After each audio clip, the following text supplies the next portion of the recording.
आजच्या कार्यक्रमाचे प्रमुख अतिथी आदरणीय नांदेडे साहेब, ज्यांचं आता भाषण झालं, त्या आदरणीय बेलसरे मॅडम, तायडे साहेब, जाधव साहेब आणि ATMचे सर्व सदस्य, पालक आणि विद्यार्थी मित्र.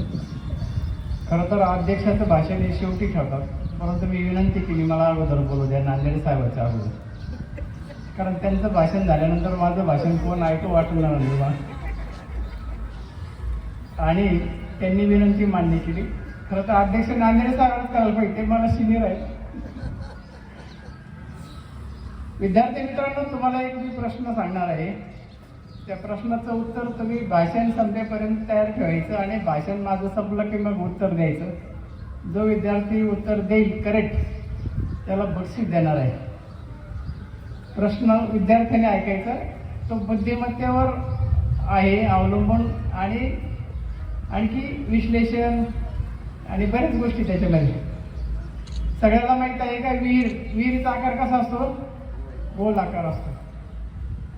आणि त्या विहिरीमध्ये पाणी होतं. पाण्यापासून वरती अंतर जमिनीपर्यंत यायला 10 फूट पाणी होतं. म्हणजे पाणी त्या वरती जमीन 10 फूट होती आणि विहिरीमध्ये एक बेडूक होता. ते बेडकाला वरती यायचं होतं. किती फूट यायचं होतं? 10 फूट. तो रोज एक उडी मारायचा. दिवसभरामध्ये त्याला एकदाच उडी मारता यायची आणि ती उडी 3 फूट मारायची. एक उडी दिवसभरात मारायचा 3 फुटाची. तर तो आणि दिवसभरात परत 24 तासामध्ये तो हळूहळू थोडा घसरायचा, ओलसर असल्यामुळे 2 फूट घसरायचा खाली. तर तो विहिरीच्या वरती कितव्या दिवशी येईल? प्रश्न आताच उत्तर नाही द्यायचा, आता तयार करून ठेवायचा. प्रश्न सगळ्याला कळला असेल, तुम्ही सगळे बुद्धिवान आहात, प्रज्ञावान आहात म्हणून विचारलेला. आज या कार्यक्रमाच्या निमित्ताने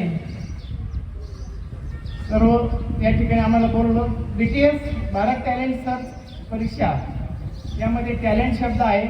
विद्यार्थ्याचे टॅलेंट त्यातून काढला जातो. आणि एक चांगलं आहे का त्या ATM परिवाराने एक इज्युमिट नावाची कंपनी स्थापन केली आणि या कंपनीच्या माध्यमातून BTS परीक्षा सुरू केली.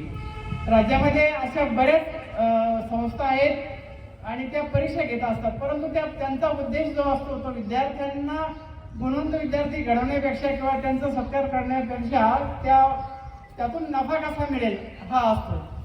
परंतु ही BTS मात्र अपवाद आहे. त्यातून जो पैसा मिळणार आहे तो पैसा विद्यार्थ्यांसाठीच ते वापरतात.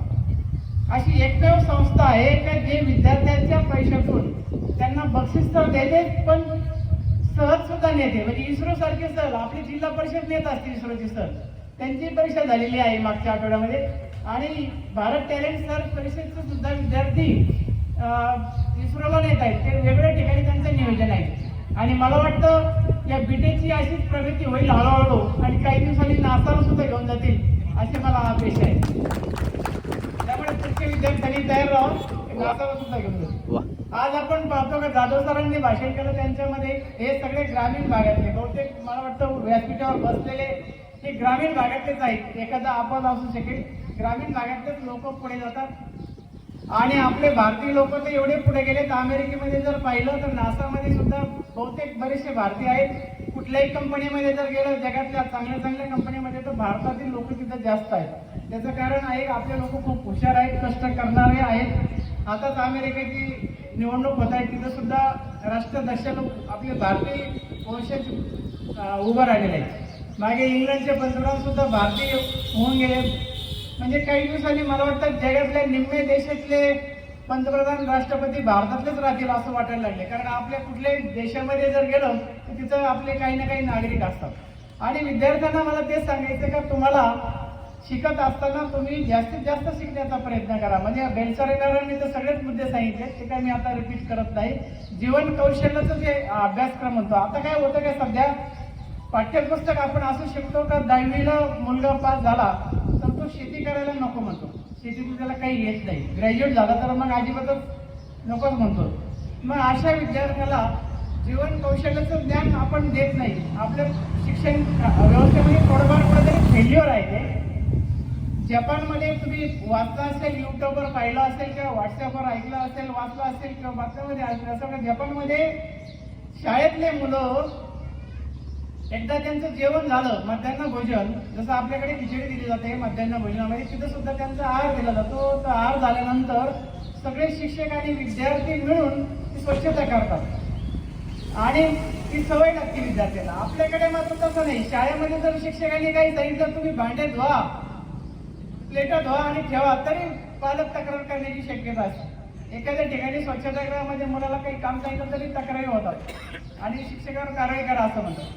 तर हे शिकवलं पाहिजे. घरी सुद्धा पालकांनी शिकवलं पाहिजे मुलाला जास्तीत जास्त. आपण काय करतो, मुलीला सांगतो तू स्वयंपाक आला पाहिजे, भाकरी आल्या पाहिजे, भाजी आला पाहिजे, हे करता आलं पाहिजे, आणि मुलाला मात्र नाही सांगत. मुलाला सुद्धा शिकवलं पाहिजे. परदेशात जर शिकायला गेलं तर तिथे त्यांचं परवडत नाही. तिथं मेस वगैरे स्वतः जर येतो त्याला इथून पीठ वगैरे घेऊन जातात आणि मग शिकतात. आम्ही जेव्हा नगरला कॉलेजला होतो तेव्हा आमचे घरून डबे यायचे जेवणाचे. काही दिवसांनी नाही तरी ती गाडीच बंद पडली. आमचा झाला अडचण झाली, जेवणाचेच वांदे निर्माण झाले. आणि तेव्हा काही मेस परवडत नव्हती, मेस सिस्टीम बी नव्हती. मग काय करायचं, जेवायचं कसं? कॉलेज तर सोडता येत नव्हतं, अपडाऊनही करणं शक्य नव्हतं. मग आम्ही भाकरी करायची शिकलो आणि स्वतः भाकरी करायला लागलो. नंतर काही दिवसांनी ते गाडी सुरू झाली, पण ते शिकून घेतलं, म्हणजे गरज निर्माण झाली तसं शिकून घेतलं पाहिजे. आणि शेती असल्यामुळे वडिलांनी मला जवळजवळ सगळे कामं कॉलेजला असताना, शाळेत असताना शिकवले. म्हणजे आऊ थाकायचं शिकवलं, नांगर हाकायचं शिकवलं, सगळे कामं. फक्त पेरणी मला काही जमलं नाही, बाकीचे सगळे कामं मला त्यांनी शिकवले. मोठ कोणी पाहिली का तुम्ही चित्रात पाहिली असेल, मी स्वतः मोठ हाकलेली. पण एवढं काळामध्ये त्यामुळं काय झालं, पुढे भविष्यामध्ये आम्हाला कुठल्याही कामाला अडचण निर्माण झाली नाही. तो फायदा विद्यार्थ्यांना होतो. म्हणून आपण काय करा, सगळं त्यांना ज्ञान, आणि विद्यार्थ्यांनी सुद्धा जे जे घेता येईल ते घ्या. म्हणजे समजा हार्मोनियम शिकायचं असेल तर शिकून घ्या, तुम्हाला ज्याच्यात आवड आहे ते शिकून घ्या. भाषा फक्त इंग्रजीच नव्हे तर जर्मनी, फ्रान्स, जपानी, जी भाषा तुम्हाला जे भाषा आवडीची आहे ती एक भाषा शिकायलाच पाहिजे, इंग्रजीपेक्षा व्यतिरिक्त दुसरी एखादी भाषा. त्याचं कारण आहे की आज आपण पाहतो की तुम्ही सुद्धा बातम्यामध्ये ऐकलं असेल की जर्मनीमध्ये बरेच नोकरीची गरज आहे आणि शिक्षण विभागाने आता हाती घेतले का बऱ्याच लोकांना ते ट्रेनिंग देतात. सध्या जर्मनी शिकवतात आणि जर्मनी भाषेची परीक्षा द्यायची आणि त्यांना परदेशामध्ये जर्मनीमध्ये नोकऱ्या सुद्धा लागणार आहेत. आपल्याकडे लोकसंख्या एवढी वाढलेली आहे आणि तेवढे उपलब्ध साधनं नाहीत, त्यामुळे आपल्याला परदेशात जाण्याशिवाय पर्याय नाही आणि तिथे चांगल्या चांगल्या नोकऱ्या. आता प्रवास करणं खूप सोपं झाले. कुठल्याही देशात गेलं तर काही तासामध्ये जाता येतं येतं आणि कॉल करून बोलता येतं, म्हणजे जवळच आहे असं वाटतं. परंतु आपली मानसिकता कशी असते का, आपल्याला पूर्वीपासून सांगितलंय समुद्र ओलांडायचा नाही, मग तीच मानसिकता आहे आपल्याला. अजून मानसिकता काय आहे की नोकरी लागण्याच्या वेळेस असं वाटतं का कुठेही लागू द्या, गडचिरोली लागली तरी हरकत नाही, तिथं आम्ही जाऊ.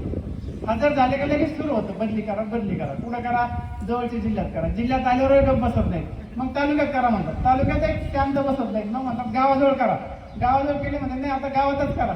म्हणजे एवढी मानसिकता असते. एवढंच नाही तर मी मुंबईला पाहिलं की ते काही दिवस माझ्याकडे शिक्षणाधिकाऱ्याचा चार्ज होता BMC मध्ये.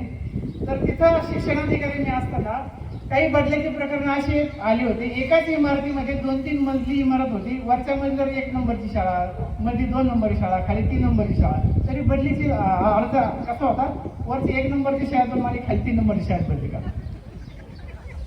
कशासाठी बदली करा, काही कारणच नाही. आता मागच्या महिन्यामध्ये मला एक नातेवाईकाचा फोन आला, म्हणले आपलं एक नातेवाईकाचं सिलेक्शन झालंय पुणे महानगरपालिकेला, एक फोन करा तिथल्या अधिकाऱ्याला आणि सांगा त्यांना अलीकडच्या बाजूला द्या. म्हणलं अलीकडच्या कुठल्या बाजूला, खराडीच्या साईडला द्या म्हणे. म्हणलं का बरं, तो काय नगरहून जाऊन करणार आहे का? तिकडे पुन्हा त्याला नोकरी कुठे देणार आहेत, पोस्टिंग पुणे महानगरपालिकेच्या बाहेर देणार नाही. मग खराडीला दिले काय, तिकडे त्या साईडला दिले तर काय 4-5 किलोमीटर इकडे जायचं, काय फरक पडणार, किंवा अपडाऊन तर करणार नाही. नाही म्हणले फार जवळचं नातेवाईक आहे, मी ऐकलं नाही तर मग परत दुसऱ्या जवळच्या नातेवाईकाकडून मला सांगितलं परत फोन करून सांगत. पण मी मनाशी ठरवलं याचं सांगायचंच नाही, म्हणलं जाऊ दे कुठे घेऊ त्याला, कुठं त्याची गैरसोयच नाही ना, कशाला विनाकारण आपला शब्द तेवढं मी सांगितलंच नाही. त्याला कुठं मिळालं देव झालं, ते मला फोन नाही आला परत. तर अशी मानसिकतेतून आपण बाहेर पडलं पाहिजे. जाऊ द्या, परदेशात जायची तयारी असेल तर जाऊ द्या, मुलांना जे आवडीचं आहे ते शिकू द्या.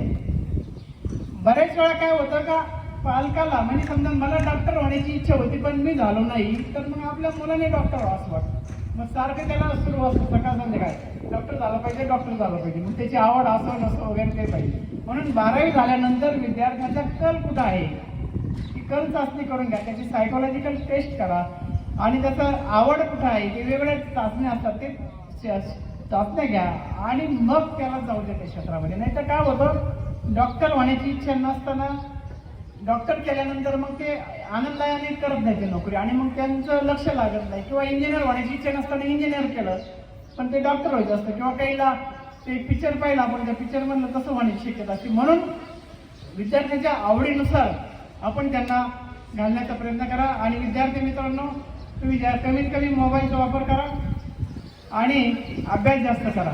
आजकाल वाचन कमी होत चाललेलं आहे, त्यामुळे आपण वाचल्याशिवाय पर्याय नाही. आता वेळ भरपूर झाला, मी काय आणखी जास्त बोलणार नाही, इथं थांबतो. आणि माझ्या प्रश्नाचं जे उत्तर आलं असेल तरी ते देऊ शकता. कोण येत आहे पुढे? चुकलं तरी चालेल, कोणालाही छडी मारणार नाही. शिक्षण सांग बरं. हा 4, बरं. आणखी कोण सांगतात? इथं येऊन सांगायचं. हा 10, बरं.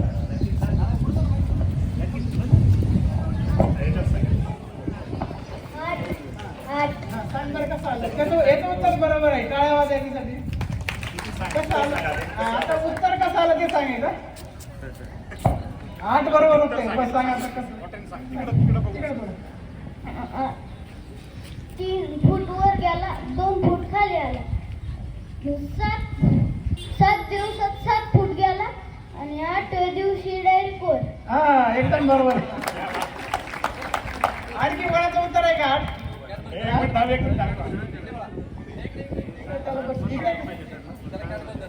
अजून 8 कोणाचं उत्तर आहे?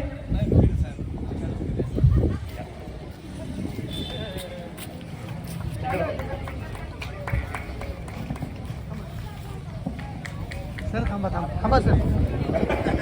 काढला आता परत आले 8 वाजता.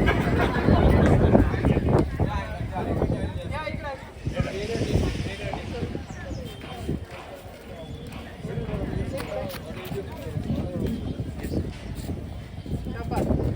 पुढे काय व्हायचं?